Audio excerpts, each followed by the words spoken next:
4 बोतल वोडका, काम मेरा रोज का ने भारत का भविष्य तबाह कर रखा है। हम ना एक ऐसे समाज में जीते हैं जहां लड़कों से बात करता देख जो भाई हड़काते हैं, लड़कों से बात करता देख जो भाई हड़काते हैं, वही भाई अपनी गर्लफ्रेंड के किस्से घर में हंस हंस कर सुनाते हैं।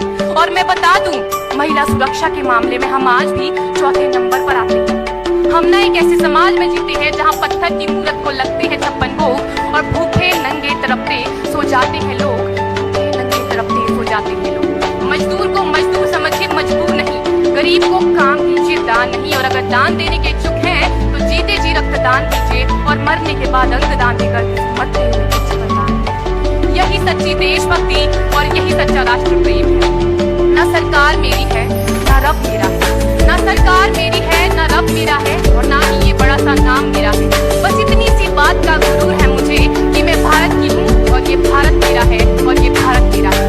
परंतु एक वैचारिक बीमारी हमारे समाज में मुझे नजर आती है। कहा जाता है हम दुनिया के सबसे बड़े लोकतंत्र हैं, जहाँ हिंदू पैदा होते हैं, मुस्लिम, सिख और ईसाई भी पैदा होते हैं, लेकिन बदकिस्मती है अब इंसान पैदा नहीं होते। और मेरे विचारों में न हिंदू की जरूरत है न मुसलमान की जरूरत है। राष्ट्र निर्माण के लिए केवल अच्छे इंसान की जरूरत है, केवल अच्छे इंसान की जरूरत है। जरा सोच कर देखिए, ये पेड़ पौधे और शाखाएं भी परेशान हो जाएं अगर परिंदे भी हिंदू और मुसलमान हो जाएं।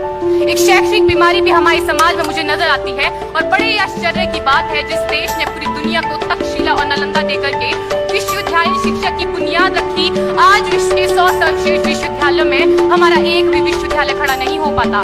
जहां एक और हमारे पास IIT, IIM और NIT जैसे शिक्षण संस्थान है, वहीं दूसरी ओर इस देश के गरीबों को बेरोजगारी की जमात में खड़ा करने के लिए उनके हाथ में सर्व शिक्षा अभियान का झुंझुना पकड़ा दिया जाता है। और मैं बता दूं, इस शैक्षिक बीमारी का केवल एक कारण वो ये कि हमारे देश की शिक्षा नीति केवल 2 तरह के लोगों के लिए बनती है। पहले वो जो विद्वान है और दूसरे वो जो धनवान है। इसी तरह की कई गजब की बीमारियां हैं, और इन बीमारियों की जो जड़ है ना, वो हमारा अंधविश्वास। और मेरे विचारों में जब तक इस देश का युवा अपनी सफलता के लिए मंदिरों में जा जाकर नारियल फोड़ कर भगवान को रिश्वत लगाता रहेगा, हमारे समाज का शिक्षित वर्ग ही बिल्ली के रास्ता काटने पर खड़े हो जाना, अपने धर्म अपनी जाति को ऊंचा मानकर दूसरों के धर्म की अवहेलना करता रहेगा, तब तक ना तो इस देश से अंधविश्वास खत्म होगा और ना ही हमारा राष्ट्र निर्माण संभव होगा। हमारी संस्कृति, हमारी सभ्यता को दुनिया ने शीश नवाया है, तो क्यों आस्था के नाम पर हमने अंधविश्वास फैलाया है? मेरे विचारों में हमारा राष्ट्र निर्माण तब संभव होगा जब इस देश में महिलाओं की पूजा नहीं, उनकी इज्जत की जाएगी। राष्ट्र निर्माण तब संभव होगा जब हम जातिगत आरक्षण नहीं बल्कि सामाजिक सशक्तिकरण पर बात करेंगे।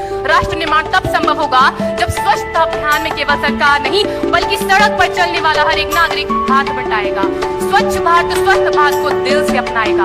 असल मायने में हमारा राष्ट्र निर्माण तब संभव होगा जब एक गरीब बच्चा मध्याह्न भोजन के नहीं बल्कि ज्ञानार्जन के लिए सरकारी स्कूल की चौखट पर कदम रखेगा।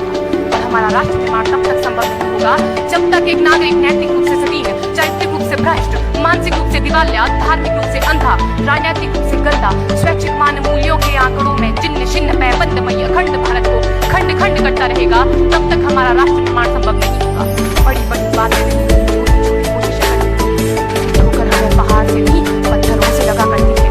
I being an Indian, I being a student, I being a symbol daughter of this motherland, feel proud to be an Indian। और मैं सैल्यूट करना चाहूंगी सरहद पर दिन रात हमारी रक्षा के लिए खड़े हर जवान को, इस देश की पुलिस, प्रशासन और किसान को, और इस देश के हर उस व्यक्ति को जो अपना काम पूरी ईमानदारी, पूरी मेहनत और पूरी लगन से करते हैं, जिनके बिना राष्ट्र निर्माण की कल्पना करना भी असंभव सा लगता है। और आज इस मंच पर पूरी जिम्मेदारी के साथ मैं भारत की बेटी ये कहती हूँ कि हमारा राष्ट्र निर्माण तब संभव होगा जब हम सभी, मैं, आप, हम सब मिलकर प्रयास करेंगे, क्योंकि हमारे देश की जिम्मेदारी नहीं है हमें आगे ले जाने की, हमारी जिम्मेदारी है अपने देश को आगे ले जाने की, अपने राष्ट्र को